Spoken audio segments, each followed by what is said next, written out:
ಮಹಾದೇವ ಭೂಪಾಲ ಮೋಳಿಗೆಯ ಮಾರಯ್ಯ ಅಂತ ಒಬ್ಬ ಶರಣ ಆಗಿ ಹೋದ. ಅವರು ಶರಣರು ಅರಸರು. ತಾನು ಅರಸನಾಗಿದ್ದು ಕಲ್ಯಾಣದೊಳಗೆ ಕಟ್ಟಿಗೆ ಒಡೆಯುವ ಕೆಲಸ ಮಾಡ್ತಿರ್ತಾನ. ತಾನು ಅರಸನಾಗಿದ್ದು ಕಲ್ಯಾಣದೊಳಗೆ ಕಟ್ಟಿಗೆ ಒಡೆಯುವ ಕಾಯಕ ಮಾಡುವ ಮೋಳಿಗೆಯ ಮಾರಯ್ಯ ಒಂದು ಸುಂದರ ವಚನ ಬರೀತಾನೆ. ಈ ಬದುಕಿನ ಯಥಾರ್ಥತೆ ಹೇಗಿದೆ, ಈ ಸುಂದರವಾದ ಬದುಕು ಖರೆ, ಇದರ ಯಥಾರ್ಥತೆ ಎಷ್ಟು, ಇದರ ಕ್ಷಣಭಂಗುರತೆ ಎಷ್ಟು, ಯಾವುದು ವಾಸ್ತವಿಕ ಸತ್ಯ, ರಿಯಾಲಿಟಿ ಆಫ್ ದಿಸ್ ಎಕ್ಸಿಸ್ಟೆನ್ಸ್, ಅದನ್ನು ಅರ್ಥ ಮಾಡಿಕೊಂಡು ಬದುಕಬೇಕು ಮನುಷ್ಯ. ಅವರೊಂದು ಸುಂದರವಾದ ಮಾತು ಬರೀತಾರೆ. ಆನೆ ಕುದುರೆ ಬಂಡಾರವಿದ್ದೊಡೇನು, ತಾನೊಂಬುದು ಪಡಿಯಕ್ಕಿ ಮಲಗುವುದರ್ಧ ಮಂಚ ಒಂದಾವಿನ ಹಾಲು. ಎಷ್ಟು ಸುಂದರವಾದ ವಚನ ನೋಡಿ. ನಾವೆಲ್ಲ ಇದನ್ನು ತಿಳ್ಕೊಳ್ಬೇಕು. ಬದುಕಿನ ಸತ್ಯತೆಯನ್ನು ನಮ್ಮ ಮುಂದೆ ಅವರಿಡ್ತಾರೆ. ಆನೆ ಕುದುರೆ ಬಂಡಾರವಿದ್ದೊಡೇನು, ತಾನೊಂಬುದು ಪಡಿಯಕ್ಕಿ ಮಲಗುವುದರ್ಧ ಮಂಚ ಒಂದಾವಿನ ಹಾಲು. ಈ ಹುರುಳಿಲ್ಲದ ಸಿರಿಯ ನೆಚ್ಚಿ ಕೆಡಬೇಡ ಮನುಜ, ಒಡಲು ಭೂಮಿಯ ಸಂಗ ಒಡವೆ ತಾನೇ ನಪ್ಪುದೋ, ಕೈ ಹಿಡಿದ ಮಡದಿ ಪರರ ಸಂಗ ಪ್ರಾಣ ವಾಯುವಿನ ಸಂಗ, ಸಾವಿನ ಸಂಗಡವಾರೂ ಇಲ್ಲ ನಿಕ್ಕಳಂಕ Mallikarjuna. Who will cry when you die. Robinson ಅಂತ ಒಬ್ಬ ಚಿಂತಕ ಒಂದು ಪುಸ್ತಕ ಬರೀತಾನೆ. Who will cry when you die. ಮೋಳಿಗೆಯ ಮಾರಯ್ಯ ಸುಮ್ಮನೆ ಸಾಮಾನ್ಯ ಒಬ್ಬ ಬಡವಲ್ಲ, ಅವ ಮಹಾರಾಜ ಬರೆದ ವಚನ ಇದು.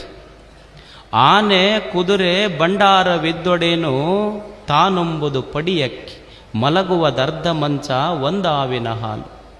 ನಿನಗ ಎಷ್ಟು ಕೀರ್ತಿ ವಾರ್ತೆಗಳರ ಇರಲಿ, ಎಷ್ಟು ಸೇವಕರರ ಇರಲಿ, ನಿನ್ನ ಮನ್ಯಾಗ 10 ಇನೋವಾ ಕಾರ್ ಗಾಡಿ ಇದ್ರೂ ನೀ ಮಾತ್ರ ಹತ್ತದು ಒಂದರಾಗ ಹತ್ತಬೇಕಲ್ಲಪ್ಪ. 10 ಒಮ್ಮೆ ಹತ್ತಕ್ಕಂತೂ ಆಗೋದಿಲ್ಲ. ಆನೆ ಕುದುರೆ ಬಂಡಾರವಿದ್ದೊಡೇನು, ತಾನೊಂಬುದು ಪಡಿಯಕ್ಕಿ.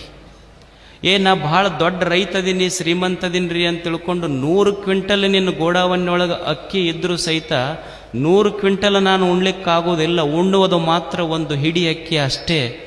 ಇದು ತಿಳ್ಕೊ ನೀನು. ತಾನೊಂಬುದು ಪಡಿಯಕ್ಕಿ ಮಲಗುವುದರ್ಧ ಮಂಚ. 20 ಬೆಡ್ರೂಮಿನ ಮನೆ ಕಟ್ಸಿನ್ರಿ, ಮಕ್ಕಳು ಮೊಮ್ಮಕ್ಕಳು ಅಣ್ಣತಮ್ಮಗಳು ಎಲ್ಲ ಇರ್ತಾರೆ ಮನ್ಯಾಗ. ಅಂದ್ರೆ 20 ಬೆಡ್ರೂಮಿನ ಮನೆ ನೀ ಕಟ್ಸಿದ್ರು 20 ಬೆಡ್ರೂಮಿನೊಳಗೆ ನೀ ಮಕ್ಕೊಳಕ್ಕಾಗೋದಿಲ್ಲ. ಒಂದೇ ಬೆಡ್ರೂಮಿನೊಳಗೆ ಅರ್ಧ ಮಂಚದೊಳಗೆ ಮಕ್ಕೋಬೇಕಲ್ಲ. ಮಲಗುವುದರ್ಧ ಮಂಚ. ಅದು ಎಷ್ಟು ದಿವಸ ಮುಂದೆ ನಿನ್ನ ಮಕ್ಕಳು ಮದುವೆ ಆಗೋ ಮಟ್ಟ ನೀನು ಬೆಡ್ರೂಮ್ನಾಗ, ಅವ್ಕರು ಮದುವೆ ಆದು ಅಂದ್ರೆ ಅವ್ರ ಮದುವೆಗೆ ಅವ್ರ ಬೆಡ್ರೂಮಿಗೆ ಹೋಗ್ತಾರೆ, ನಿನಗೆ ಪಡಸಾಲ್ಯಾಗ ಒಗಿತಾರೆ ತಂತ. ನೀ ಪಡಸಾಲ್ಯಾಗಿರ್ಬೇಕು. ಅದು ಟಿ ವಿ ಗಿವಿ ನೋಡ್ಕೊಂತ ಕುಂತು ಅಂದ್ರೆ ಅವು ಬಂದು ಅಂದ್ರೆ ಮಕ್ಕಳು ಮೊಮ್ಮಕ್ಕಳು ನೋಡಕ್ಕೆ ಶುರು ಮಾಡಿದ್ರೆ ಮನ್ಯಾಗ ಹೆಣ್ಮಕ್ಳು ಅಂತಿರ್ತಾರೆ, ಏನು ಮನೆ ಹಿಡ್ಕೊಂಡು ಕುಂತೀರಿ, ಹೊರಗೆ ಹೋಗಬಾರ್ದ ಆ ಕಡೆ. ಇದು ಒಂದು ಚಾಪಿ ಹಿಡ್ಕೊಂಡು ಹೋತ್ ಹನುಮಂದೇವ್ರ ಗುಡಿ ಕಡೆ. ಭಾರಿ ಚಲೋ ಐತೆ ಬಿಡ್ರಿ ಗುಡಿ ಅಂತ. ಅವ ಕಟ್ಟಿ ಮೇಲೆ ಮಗ್ಗಲಿದ್ದವಂದ. ಮತ್ತು ನಮಗೆ ಗೊತ್ತೈತ್ರಿ, ಎಲ್ಲರೂ ದೊಡ್ಡ ದೊಡ್ಡ ಮನೆ ಕಟ್ಟಿಸಿದವ್ರು ಕೊನೆಗೆ ಹನುಮಂದೇವ್ರ ಗುಡಿನ ಗತಿ ಅವ್ರಿಗೆ ಅನ್ನೋದು ಗೊತ್ತೈತೆ ನಮಗೆ. ಅದಕ್ಕೆ ನೀವು ನೋಡ್ರಿ, ಹಳ್ಳ್ಯಾಗ ಹನುಮಂದೇವ್ರ ಗುಡಿ ಪಟ್ಟಿ ಯಾರೂ ಇಲ್ಲ ಅನ್ನೋದಿಲ್ಲ, ಎಲ್ಲರೂ ಕೊಡ್ತಾರೆ. ಇದು ತಿಳ್ಕೋಬೇಕು ಮನುಷ್ಯ. ನಾನು ಕಷ್ಟಪಟ್ಟು ಕಟ್ಟಿದ ಬೆಡ್ರೂಮ ಒಂದು ದಿವಸ ನನಗೆ ಡೆಡ್ ರೂಮ್ ಆಗ್ತೈತೆ ಅನ್ನೋದು ಗೊತ್ತಾಗಬೇಕು ಮನುಷ್ಯಾಗಿದು. ಏನು ಪೂರಾ ಮನ್ಯಾಗಂತೂ ಇರೋಕ್ಕಾಗೋದಿಲ್ಲ, ಅರ್ಧ ಮಂಚದೊಳಗೆ ಮಲ್ಕೋಬೇಕು ನಾನು ಅಷ್ಟೆ. ಒಂದಾವಿನ ಹಾಲು. ಏನು ಮನ್ಯಾಗ 100 ಆಕಳ ಕಟ್ಟೀನಿ ಅಂದ್ರೆ 100 ಆಕಳದ ಚಹಾ ಬೇರೆ ಕುಡಿತೀಯ ನೀನು. 100 ಆಕಳದು ಕುಡಿಯೋಕ್ಕಾಗೋದಿಲ್ಲ. ಅದು 1 ಕಪ್ ಹಾಲಿನ ಚಾನ ಕುಡಿಬೇಕು ನೀನು ಅಷ್ಟ. ಮತ್ತು ಅದಕ್ಕೂ ಮಿಕ್ಕಿ ಶುಗರ್ ಗಿಗರ್ ಇದ್ರಂತಂದ್ರು ಮುಗ್ದ ಹೋತದು. ಡಿಕಾಷನ್ ಅಂತಾರಿಲ್ಲ, ನಿಮಗೇನಂತೀರ ಅದಕ್ಕೆ ನೀವು?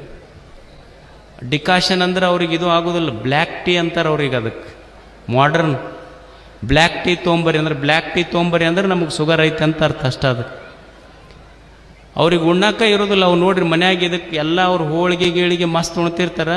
ಇದಕ್ಕೆ ಅವು ನುಚ್ಚ ರಾಗಿ ಮುದ್ದೆ ನೀಡ್ತಿರ್ತಾರೆ. ಅವ್ರು ಪಾನಿಪುರಿ ವಡಾಪಾವ್ ಇದಕ್ಕೆ ತೋರಿಸಿ ತಿಂತಿರ್ತಾರೆ. ಅದಕ್ಕೆ ಅದೇನು ನೀವೆಲ್ಲರೂ ಉಣ್ರಿ, ನೀವು ಉಣ್ರಿ ಆಮೇಲೆ ಉಣ್ತೀನಿ ಅಂತಿರ್ತೈತೆ ಅದು ಕುಂತು. ಏನಿದ್ರೂ ಸಹಿತ ಉಣ್ಣಕ್ಕೆ ಬಾಯಿ ಬೇಕಲ್ಲ ಮನುಷ್ಯಾಗ.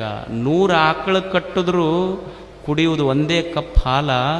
ಈ ಹುರುಳಿಲ್ಲದ ಸಿರಿಯ ನೆಚ್ಚಿ ಕೆಡಬೇಡ ಮನುಜ. ಏನು ನಾ ಭಾರಿ ಶ್ರೀಮಂತದೀನಿ ದೊಡ್ಡವದೀನಿ ಅಂತ ತಿಳ್ಕೊಂಡು ಏನು ಹ್ಯಾಪಿ ಬರ್ತ್ಡೇ ಆಚರಣೆ ಮಾಡ್ಕೊತಿದ್ದ, ಏನು ಶೃಂಗಾರ ಮಾಡ್ಯಾನ, ಬಲೂನ್ ಕಟ್ಟ್ಯಾನ, ಬಲೂನ್ ಕಟ್ಟಿ ಹಾರಾಡ್ತಿತ್ತ, ಬಲೂನ್ ಹೇಳ್ತಿತ್ತ ಅವ್ನು ಮನುಷ್ಯ. ಏನು ಹ್ಯಾಪಿ ಬರ್ತ್ಡೇ ಮಾಡ್ಕೊತೀವೋ ಮಾರಾಯ, ನನಗೆ ಗೊತ್ತೈತಿ ನಾ ಯಾವಾಗ ಟಬ್ ಅಂತೀನಂತೂ ಗೊತ್ತಿಲ್ಲ, ನೀನು ಯಾವಾಗ ಟಬ್ ಅಂತಿ ಗೊತ್ತಿಲ್ಲ. ಏನು ಹ್ಯಾಪಿ ಬರ್ತ್ಡೇ ಮಾಡ್ಕೊಳ್ಳೋದು, ಯಾವುದರ ವೈಭವ ಮನುಷ್ಯನಿಗೆ. ನನಗೆ ಭಾಳ ದುಡ್ಡಿದೆ, ಶ್ರೀಮಂತಿಕೆ ಇದೆ ತಿಳ್ಕೊಂಡು ನಾ ಊರಾಗೆಲ್ಲರಿಗೆ ಅನ್ಕೊಂತ ಅಡ್ಡಾಡ್ತಿರ್ತೀನಿ. ಏನು ಅನ್ಕೊಂತ ಅಡ್ಡಾಡಿರ್ತೀನಿ ಅಂದ್ರೆ ಐ ಸಿ ಯು ಅಂತಿರ್ತಾರೆ. ನೀನು ನೋಡ್ಕೊತೀನಿ ಹೋಗಿ ಅನ್ನೋದಿಲ್ಲ ಮಂದಿ ಊರಾಗ. ಐ ಸಿ ಯು ಅಂತಿರ್ತಾರೆ, ಕೇಳಿರಿಲ್ಲ ನೀವು? ಐ ಸಿ ಯು ಅಂತಿರ್ತಾರೆ. ನೀವು ದುಡ್ಡಿದ್ದಾಗ ಅನ್ಬೋದು, ಐ ಸಿ ಯು ಅನ್ಬೋದು. ನಿಮಗೆ ಲಾಸ್ಟಿಗೆ ದವಾಖಾನ್ಯಾಗ ಹಾಕ್ತಾರಲ್ಲ, ಅದೇನದು? ನೀನು ಊರಾಗ ಅದು ರೊಕ್ಕಿದ್ದಾಗ ಐ ಸಿ ಯು ಒಂದೇ ಇಲ್ಲ, ಈಗ ಬಾ ಐ ಸಿ ಯು ಅಂತಿರ್ತೈತದು. ನೀನೇನು ಊರಾಗ ಐ ಸಿ ಯು ಒಂದೇ ಅಲ್ಲ, ಈಗ ಐ ಸಿ ಯು ಅಂತಿರ್ತೈತದು. ಯಾವುದು ಹೇಳಿ ಹುರುಳಿಲ್ಲದ ಸಿರಿಯ ನೆಚ್ಚಿ ಕೆಡಬೇಡ ಮನುಜ, ಒಡಲು ಭೂಮಿಯ ಸಂಗ. ಒಡವೇ ತಾನೇನಪ್ಪುದೋ, ಯಾರು ಎಷ್ಟು ಗಳಿಸಿದ್ರ ಏನೈತೆ ಹೇಳ್ರಿ. ಜೀವ ಹೋದ ಮೇಲೆ ದೇಹ ಮಣ್ಣಿನ ಪಾಲು, ಆಸ್ತಿ ಅಸ್ತಿ ಗಂಗೆಯ ಪಾಲು, ಆಸ್ತಿ ಮುಂದೆ ಕುಂತಳವ್ರ ಪಾಲು ಅಷ್ಟೇ. ಯಾರ ಪಾಲು ಆಕೈತಿ ಹೇಳಿ? ಯಾವುದು ಜೀವನದಲ್ಲಿ ಸತ್ಯ? ಸಾವಿನ ಸಂಗಡವಾರು ಇಲ್ಲ ನಿಕ್ಕಳಂಕ ಮಲ್ಲಿಕಾರ್ಜುನ. ಮನುಷ್ಯನೇ ಸಾವಿನ ಸಂಗಡ ಯಾರದರಪ್ಪ ಅಂತ ಇದು ಮೂಳಿಗೆಯ ಮಾರಯ್ಯನ ಪ್ರಶ್ನೆ. ಅದಕ್ಕೆ ಮನುಷ್ಯ ಸಾವಿನ ಸಂಗಡ ಯಾರೂ ಇರುವುದಿಲ್ಲ. ಮನುಷ್ಯ ಯಾವ ಗಳಿಸಿದ ಸಂಪತ್ತು ಕೀರ್ತಿಗಳು ಯಾವುದೂ ನಮ್ಮ ಸಾವಿನ ಸಂಗಡವಿರುವುದಿಲ್ಲ. ಅವನ ಪ್ರಶ್ನೆ ಏನು ಅಂದರೆ ಸಾವಿನ ಸಂಗಡವಾರು. ಅದಕ್ಕೆ ಮನುಷ್ಯನ ಸಾವಿನ ಜೊತೆ ಯಾವುದಾದ್ರೂ ಬಂದ್ರೆ, ನಾನು ಗಳಿಸಿದ ಸಂಪತ್ತು ಬಂದಿಲ್ಲ, ಹಣವೂ ಬಂದಿಲ್ಲ, ನನ್ನ ಜೊತೆಗೆ ಏನಾದರೂ ಬರುವುದಿದ್ದರೆ ನಾನು ಮಾಡಿದ ಪುಣ್ಯ ಕಾರ್ಯಗಳು ಮಾತ್ರ ನನ್ನ ಜೊತೆಗೆ ಬರ್ತಾವನ್ನೋ ವಾಸ್ತವಿಕ ಸತ್ಯ ಮನುಷ್ಯ ಅರ್ಥ ಮಾಡಿಕೊಂಡು ಬದುಕು.